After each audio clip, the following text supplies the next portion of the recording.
Hello, hello, and welcome to another fun and exciting week on Decaf. It is a rainy, stormy day here in Nashville. I hope that the weather is better from wherever you are listening. Mark, did the storms keep you up all night last night? Because I, in my little old 1937 home, thought that I was going to blow away like Dorothy in the tornado. Now, I had a lot of melatonin before bed, so I kind of heard it, and I heard it, but I was so asleep, like, oh, I think it just sounds like the wind. So it didn't bother me that much because I was so tired and I took so much melatonin. But I did know it was loud. And then when I took her out this morning, you could see kind of, I guess there was wind last night because I saw some trees that kind of been moved, it looks like, and it's very wet outside. I never sleep through the night because I'm an open mouth sleeper. And so I'm always get thirsty in the middle of the night and my body wakes me up. And so it was probably like 3:45. I was awake taking a sip of water and there was a lightning so bright that I audibly said to no one else in my home, because there's no one here, "Whoa." And then I went back to sleep. It was not a fun night. And my mom is getting on an airplane later today. So we'll see how that goes. I don't want to be her right now. So let's talk about this for a second, Mark, because this is one of my favorite policy issues that we are working on this year.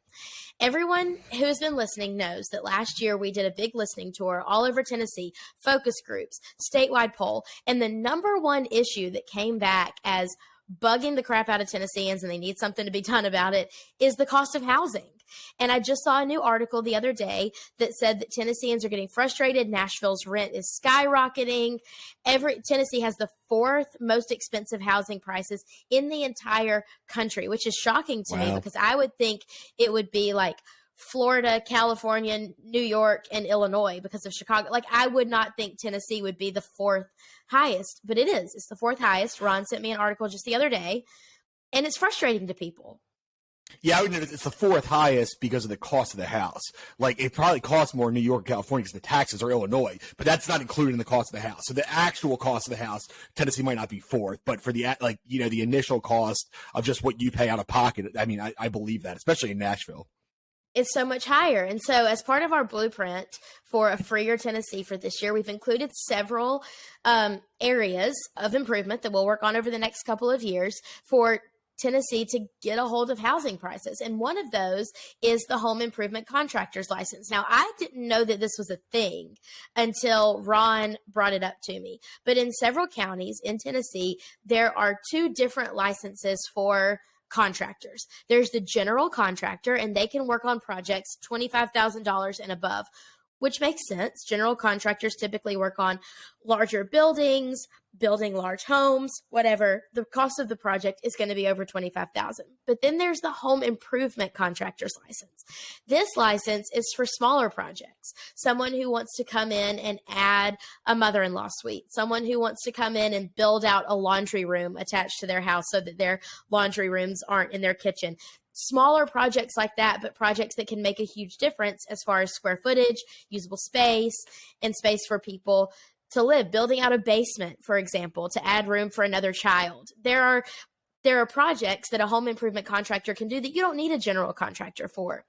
Unfortunately, the cost that a home improvement contractor can work on, the cost of that is under $25,000. That was set, I believe, in the 70s. Is that correct, Mark? It was set in the 70s, and it hasn't been moved. Now, if you look at housing costs in the 70s, I remember asking my mom how much she and my dad paid for their first house. They were married in 1983.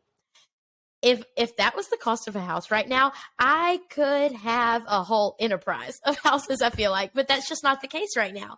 Everything has become more expensive with inflation, and now that cap on what home improvement contractors can work on is putting a lot of home improvement contractors out of work, and then they need to get a general contractor license in order to do these projects. It's actually ridiculous. And so one of the things that needs to be reformed, and we will rail on licensing all day until we are blue in the face, but this is a license that so desperately needs to be reformed. What are your thoughts on it, Mark? I think this is a brilliant area for us to work on because it can open up so much more space for people to build houses and repair houses that are actually attainable for people who can't afford those massive homes. Yeah, well, I mean, first of all, it's a win-win-win, and this is a statewide law too, so it's not even some counties; it is the entire state that has to deal with Sure. this. And the thing that I think that when you talk about who it affects, so you have these home improvement contractors, and the whole point, it could be a roofer, it could be somebody who just fixes kitchens. So this is what they do. This is what they want to do. They don't want to build houses, because that's really what a general contractor is for, is people who build houses. So they had this expertise in this area. They say, okay, this is what I do. General contractors don't want to do these projects. They want to do building houses. I mean, there's tons of work for them now. They don't want to be fixing roofs, and they don't want to just because they can legally do it. They would rather be working these bigger, higher projects. So you have this agreement here, but now because of the cost of inflation, you could have, a kitchen to fix it might be $31,000, and the home improvement contractor cannot do that legally. The general contractor doesn't want to do that. So because they're going to have to raise the price, because this is something that, that their people are going to be making more money. So that means they're increasing the cost of doing that, because they're going to say, you know what, it's not really something we do. We should be building houses in order for us to make it worthwhile. Instead of being 33,000, maybe it's 40,000, and the person who's spending money on the house has to spend a lot more. So it doesn't really make sense. I don't think anybody is really against this. I think general contractors want to work on building new houses. I think home improvement contractors want to work on what they are experts in. And just because it's a little bit, because of the cost of goods, inflation. So I think the number that is being proposed right now, I think it's about $43,000, which would be about what it would cost if you included the inflation from when it started. So at $43,000, you could do a lot more. So it's the arbitrary number that made sense a long time ago, but it's basically making the cost of everything more expensive. Any addition to your house, fixing your kitchen, getting a roof done, it's making that more expensive. And it's, like you said, it's putting people potentially out of work who are saying, I can't do anything about this without getting a general contractor's license. I don't want a general contractor's license. It costs more time. It costs more money. I don't want that. I just want to fix roofs and put on kitchens. But because of this law, it makes it, it makes it really hard to do that now. You have to only work on projects under a certain amount, or you have to lose money yourself and say, yeah, this is a $30,000 project, but I got to do it for $24,000 as a way to, make sure it's staying under this threshold. Well, and also I think about it a lot of if this could in any way be a partisan issue, and I don't foresee that. One of the things, like if you think about it, home improvement contractors can come in and swap out old windows for energy efficient windows, thus bringing the cost of energy down and the level of energy a house is using, which is exactly what the left would want. Like, this is something that can appeal to all sides, and it just appeals to our human interest of, let's give people jobs so that we're not paying as much for a general contractor job. So this is one of the projects that we're working on in our blueprint for a freer Tennessee to help lower the cost of housing, because if you bring down the cost of housing for the laborers, then the cost is going to be lower that you pay out of your pocket for the ones who are living here. And I think it's brilliant. And I'm so thankful that Ron brought it up to us. Yeah, I think that when we talk about home prices, I think there's, of course, a lot of things that are out of our control, right? There's a lot of market forces at play.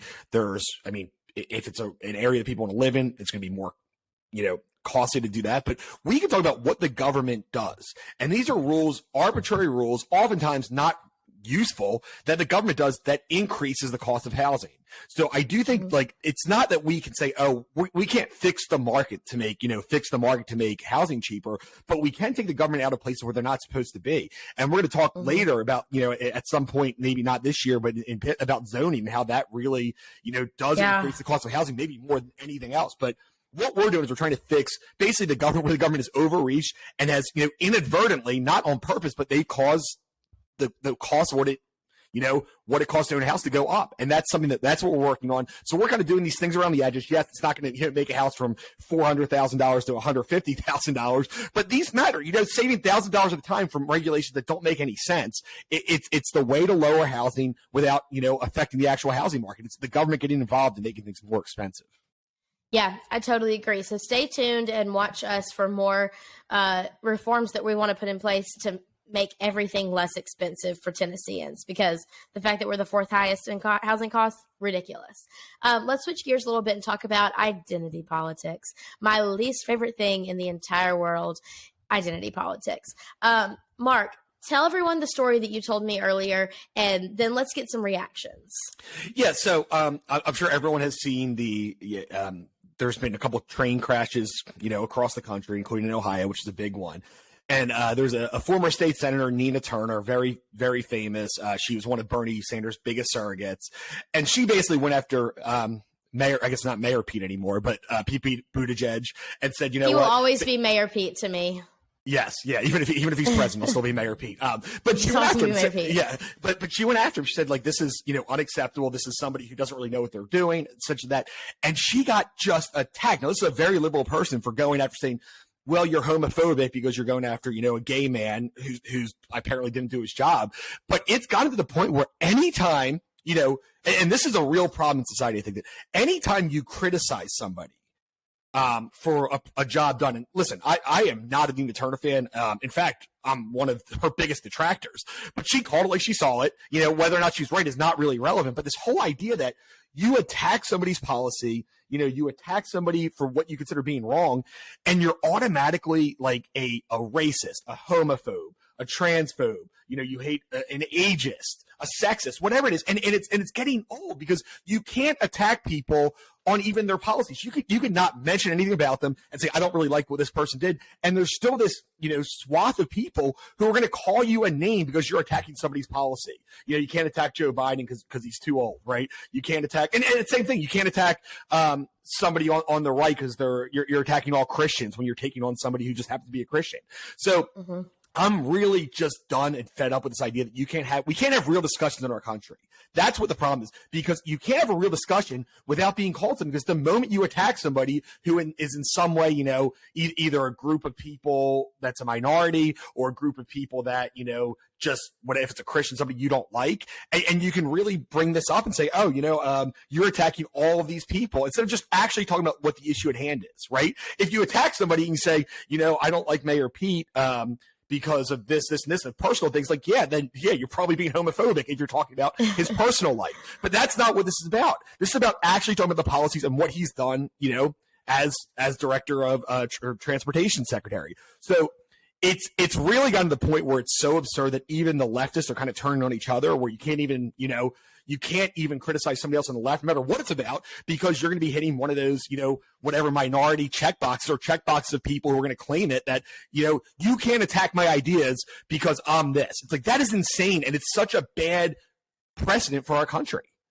Wasn't it Justice Scalia that said if you're attacking someone's if you're attacking someone personally instead of their ideas, you're clearly not very smart? He said something like that. And I feel like if you have to attack someone personally in politics or at work or whatever, and you're not attacking their ideas, it just shows that you're not very intelligent. Like, where's that going to get you, attacking someone personally? We're not, it doesn't mean, and I don't like Nina Turner either, but I don't think by her calling a spade and saying we're having some massive transportation issues, train crashes, aren't there 2 train crashes in the last little while with like 4 train crashes? 4? Yeah, 4. Holy. Yeah. Okay. We're having massive transportation issues. Dangerous chemicals are being spilled. There's a problem. There's a problem that the federal government needs to take responsibility for. And Mayor Pete is, unfortunately for him, the buck stops with him on that.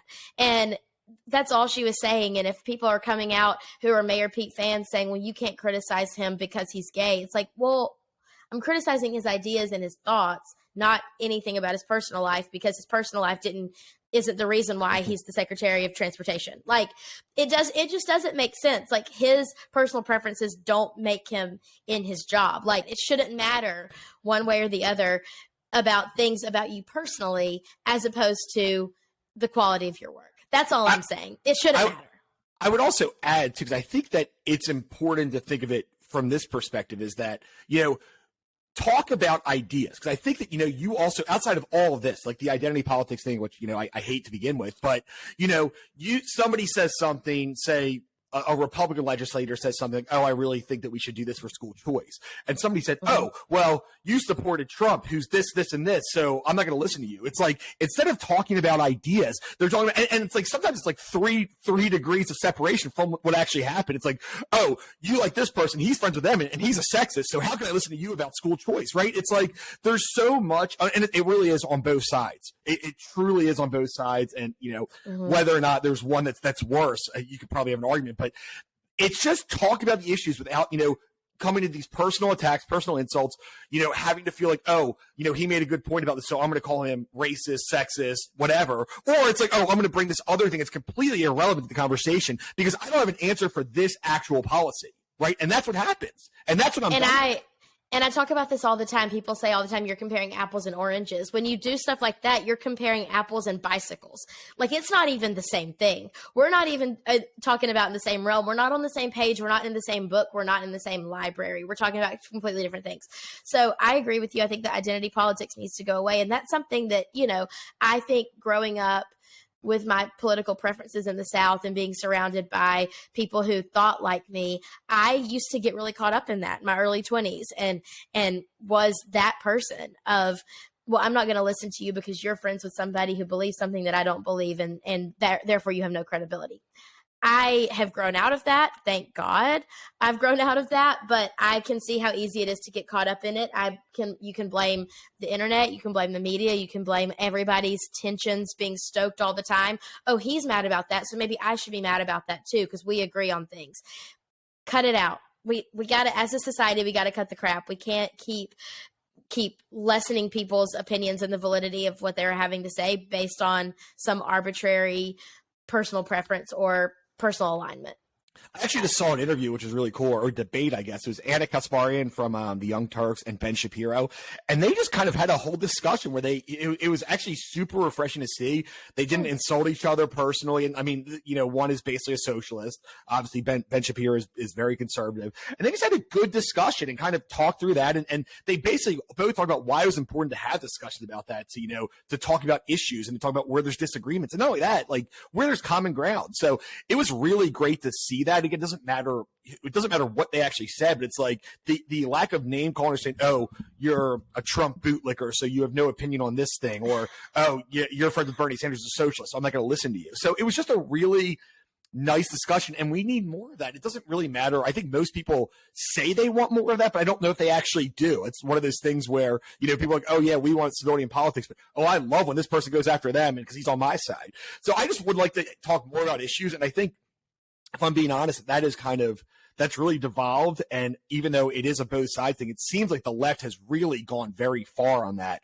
over the past 4 or 5 years, where it's all about, oh, you can't attack them because they're this and this. It's not about the ideas. And then any connection to Trump, they will just bring up Trump every time they can. And it's like, that has nothing to do with this conversation about this unrelated issue. So I do think it's both sides, but I will say that I don't want to use the, both sides on that, because I do think the left has been increasingly hostile to debates over ideas recently. I totally agree with that. And I'll leave it at this. If Ruth Bader Ginsburg and Justice Scalia, Antonin Scalia, could be friends and celebrate Christmas and Thanksgiving together, and they were so wildly different on their political beliefs, we can all do the same. If they could get over it, we can get over it.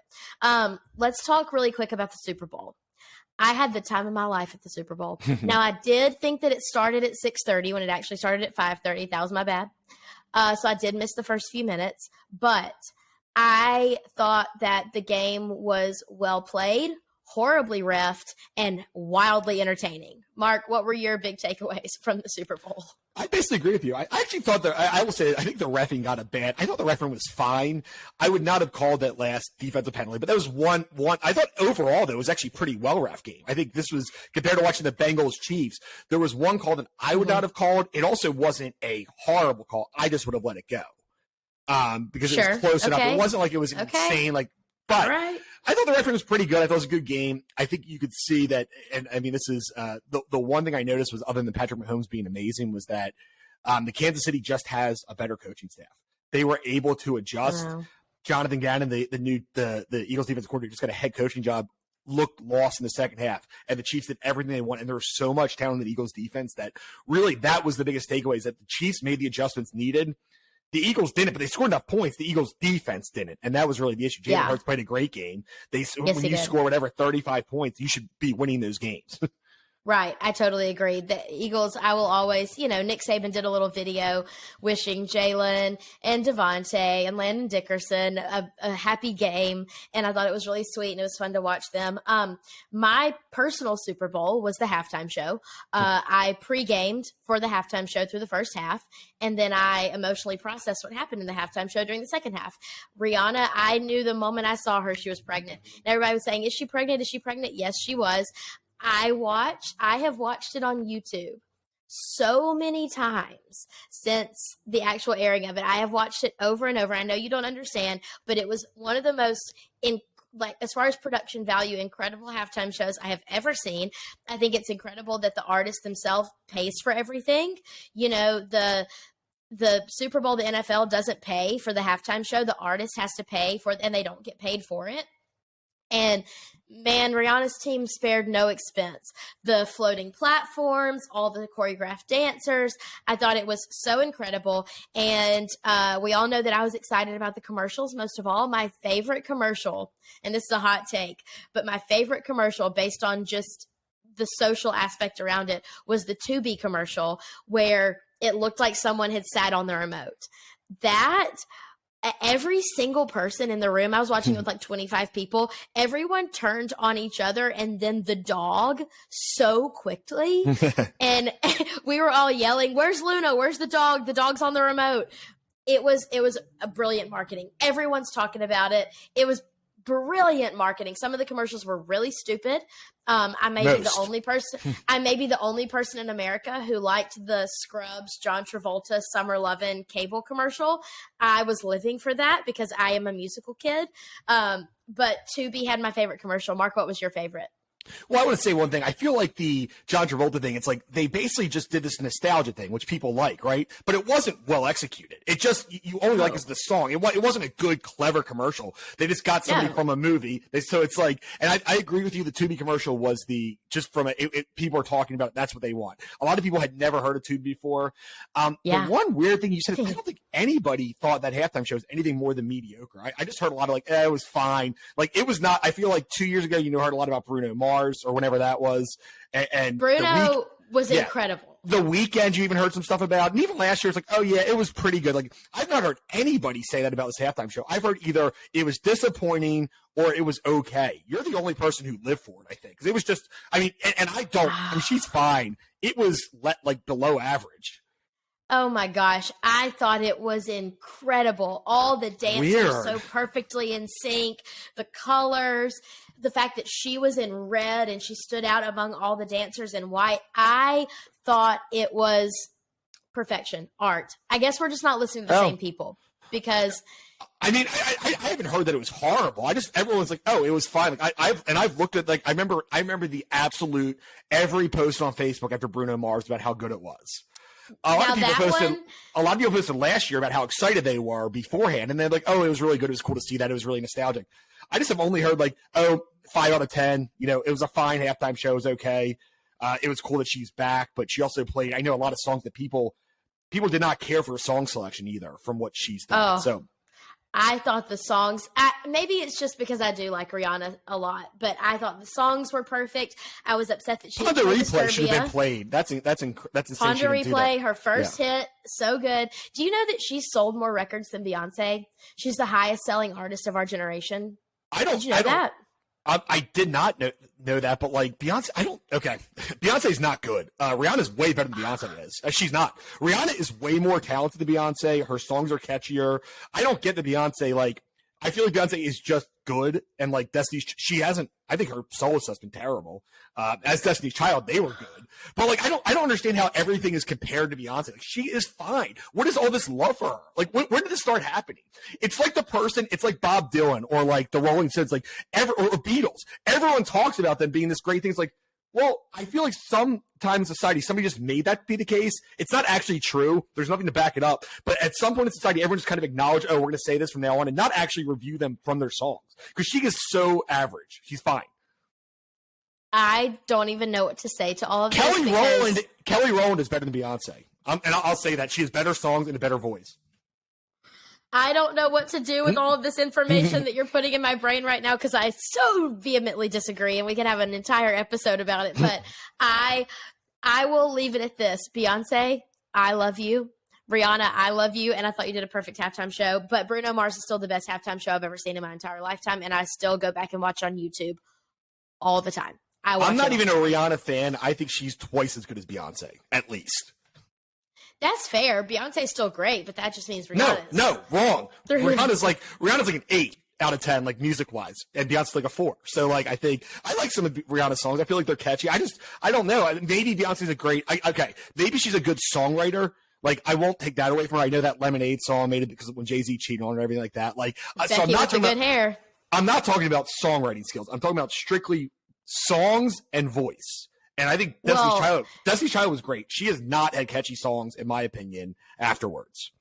Watch her Coachella performance on Amazon. No, that's the most hipster thing you could say to somebody. Oh, you got to, like, I'm not going to do your Coachella Amazon performance of Beyonce. No, I will not.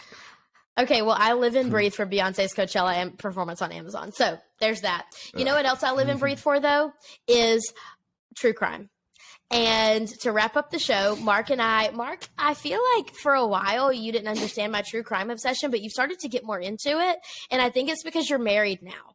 And us women are psychopaths and we love true crime. We got to see what's out there. Got to see what's going on.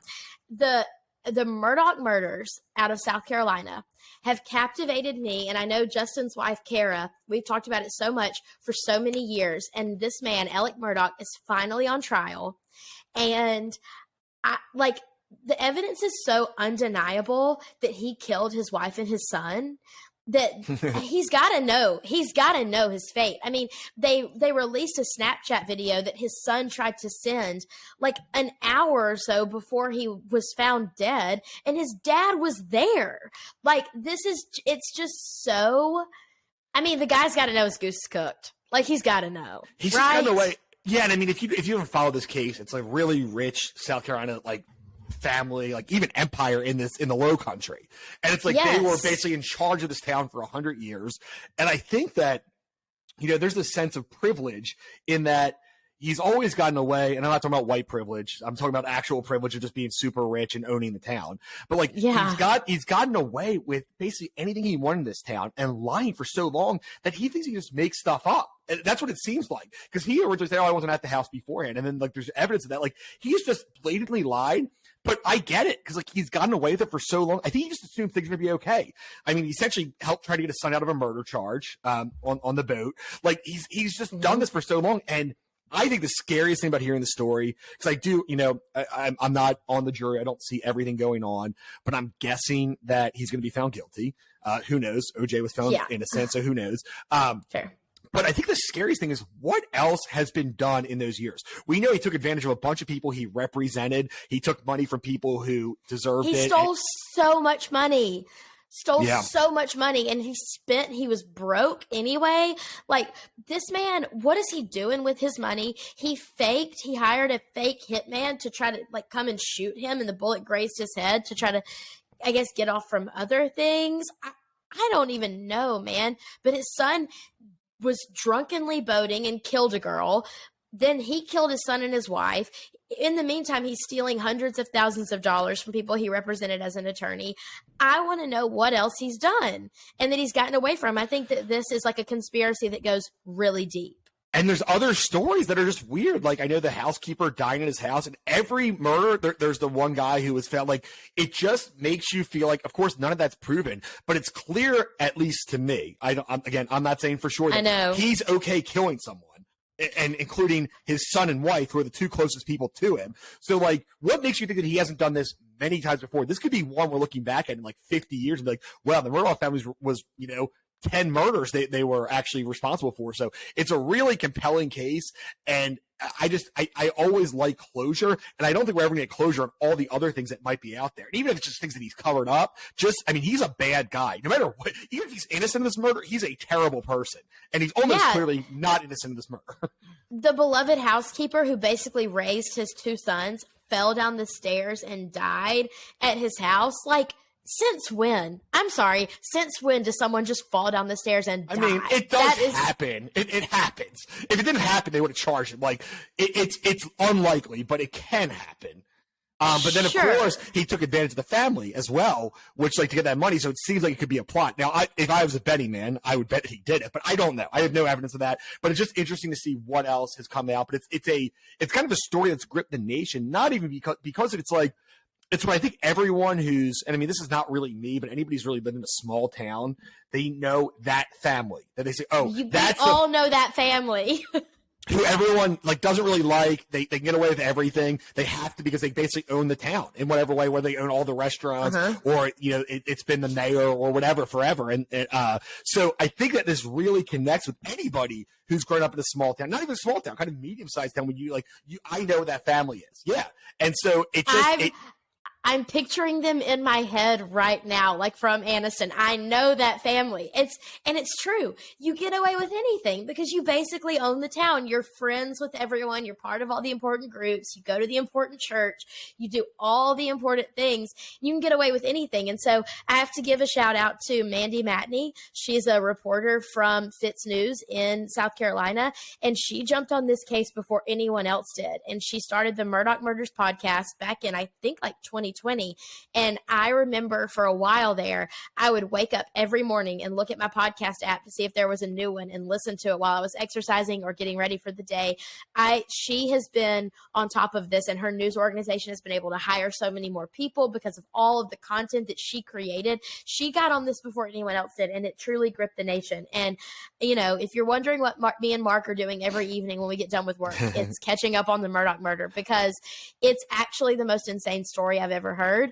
And I just want to know, I just want him, once his goose is cooked and he is in jail and he's got nothing left to lose, just tell us what you did. I'll buy the book.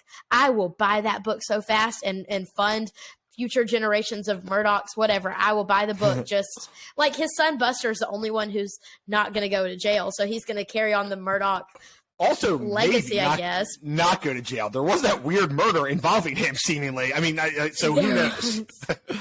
I just assume that he's a Murdaugh and he's going to get away with it. But yeah, he did have the weird murder that involved him. They're all out there killing people. And no. So that's too much. We don't know. It probably was, and I have actually read a little bit that one probably wasn't him. I did, but it's an interesting. Don't know. I know, and that's what's cool about it. We don't know, and this is one of these weird stories because it's an incredible story that Netflix kind of made big by doing their documentary, but also the trials happen in real time. That almost never happens. They do these, true crime documentaries, and then 20 years later they say, oh, maybe the wrong person was arrested. This is happening in real time, which is so cool. I know. We talk a lot about, we had team coaching the other day, and he asked us, what if the pandemic had happened in the 90s? Would your life have changed that much? And I think probably not, because there wasn't the social media buzz. There wasn't all this stuff. And so it makes you say, I'm kind of thankful that I didn't have social media as a child. I kind of hate social media now, whatever. Stuff like this makes me so thankful for our digital age of live podcasting, tweeting, watching the trial. Man, I am fully hook, line, and sinker. I am into this case. So we'll probably talk about it another time when the verdict is read. But for now, if you haven't listened to the Murdaugh Murders podcast, go catch up, block off a whole week of your time and catch up on it because you're going to want to hear all this stuff. Mark, you got any final thoughts before we sign off? No, we all agree that the pandemic would have been better if it happened in the 90s. I think there'd be a lot more, a lot less, people yelling at each other over politics and probably less stringent restrictions, I'm guessing, without the internet. But unfortunately, that was not the case. Yeah, we would have experienced a lot more freedom if the pandemic had happened in the 90s. I think so. Well, just to circle back to the start, if you want to see some more of our solutions regarding housing, check out beacontn.org/blueprint. Don't forget to subscribe to Decaf on Spotify, Apple Podcasts, wherever you get your podcasts. This has been Decaf with Mark and Taylor, a production of the Beacon Center of Tennessee. Thanks for listening. We'll see you next time.